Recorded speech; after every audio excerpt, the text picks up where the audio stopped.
Godzilla Kong, The New Empire is directed by Adam Wingard, who returns from the sequel Godzilla vs. Kong. This is a sequel to that movie, and this is the 5th film in the MonsterVerse franchise. It is the 38th film in the Godzilla franchise, and the 13th film in the King Kong franchise. Rebecca Hall and Brian Tyree Henry, along with Rebecca Hartley, return to reprise their roles from the previous film. Dan Stevens is introduced as another character named Trapper. In this movie, Kong encounters more of his species in Hollow Earth, and he tries to find more beings like him, more apes, so to speak, or titans. And then he must unite, yes, unite with Godzilla to stop a big threat from taking over Earth. Yeah, this is a really, really straightforward base story. Not really hard to understand. The movie runs for 115 minutes long and had a budget of $135 million. Now, I do want to say that this film should have been called Kong Godzilla, The New Empire, not the other way around, how you see it on the marquee. And the reason I say that is because this is more so a Kong heavy based story. We're focused on his character throughout the entire film, and we see the emotional aspect that this character goes through. And the reason I say it should be Kong Godzilla is because Godzilla's not in it as much as you would think he would be.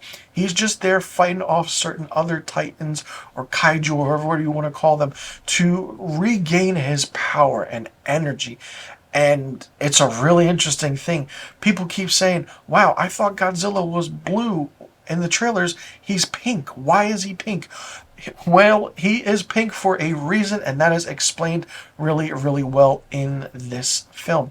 Not only that, we see that the aspect of the Hollow Earth threat, and we see that we're introduced to a bigger new villain, the Scar King.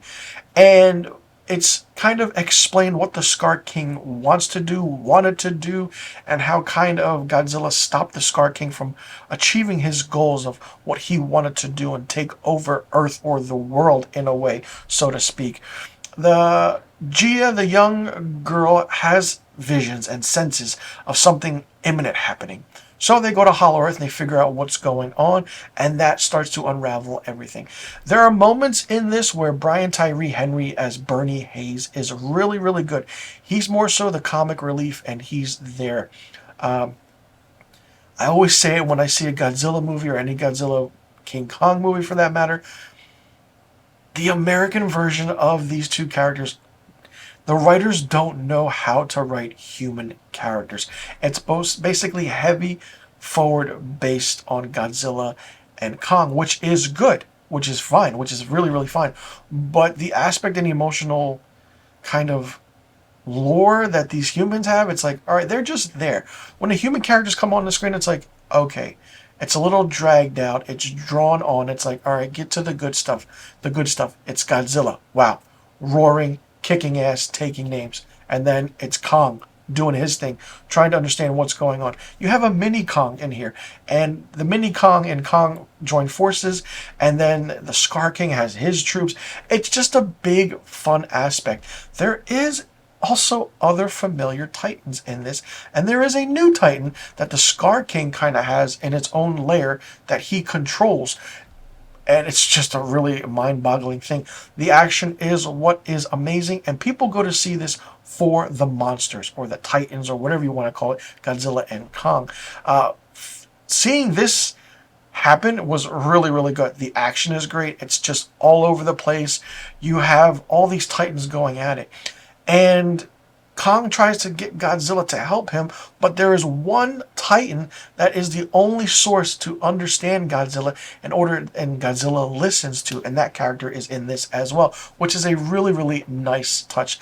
Not only that, we do dive deep into the Iway culture, the family, and how Jia is just, that one who survived from Skull Island, and then it just goes on from there. This is a good film, but like I said, it's drawn out. Not much of Godzilla is in it. If you really put the total screen time Godzilla is in this, it's maybe 25 to 30 minutes. The other aspect is more so Kong focused, maybe with an hour and 10 minutes, and then everything else is the human characters. I didn't like the character of Dan Stevens as Trapper. There was a scene where Godzilla had like a toothache, and they were like, "Oh, how do we introduce this character? Oh, let's bring this character in as a so-called vet. How he, cares for the big animals, and he kind of helps Godzilla with, he helps Kong with his toothache, and that's how you introduce him." This character had also scenes where he was like a fun, badass guy and music blaring. Listening, the music part took me out of it. I mean, it just didn't work really well. But other than that, this was a fun movie, and I'm curious to see if they're actually going to continue this franchise more, because there are a lot of things you can do. There are a few Titans in this that Godzilla does fight that you're like, wow, didn't expect that, didn't anticipate that. But also, Kong is more so smarter in this, and in the Hollow Earth, you can see that where he kind of lays traps in a way, which is really, really good. Then you see the aspect and the culture of what the Hollow Earth is.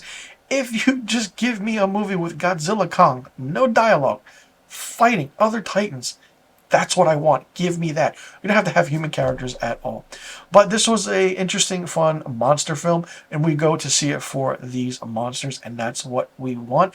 And it's just so enamoring. And when you see this movie on the big screen possible, the biggest screen possible, you won't regret it. For me, Kong, there we go. I'm saying Kong Godzilla, The New Empire. Godzilla Kong, The New Empire, for me, gets 3 out of 5 stars. Let me know in the comment section below what you thought about Godzilla Kong, The New Empire. Did you like it? Did you not like it? What did you think of it? What did you think about the aspect of the story? Did you like that it was more so heavy focused and based about Kong and not much Godzilla? What was your favorite character? Who was your least favorite character? Did you like the action sequences? And do you want to see this franchise continue? And who is your favorite Titan or monster? Godzilla or King Kong? Let me know in the comment section below about all the questions I just asked, and be sure you click that subscribe button and hit that notification bell for new review videos on my channel. I'll see you all in the next review video. I'm Mr. Filmstock, and thank you so much for tuning in.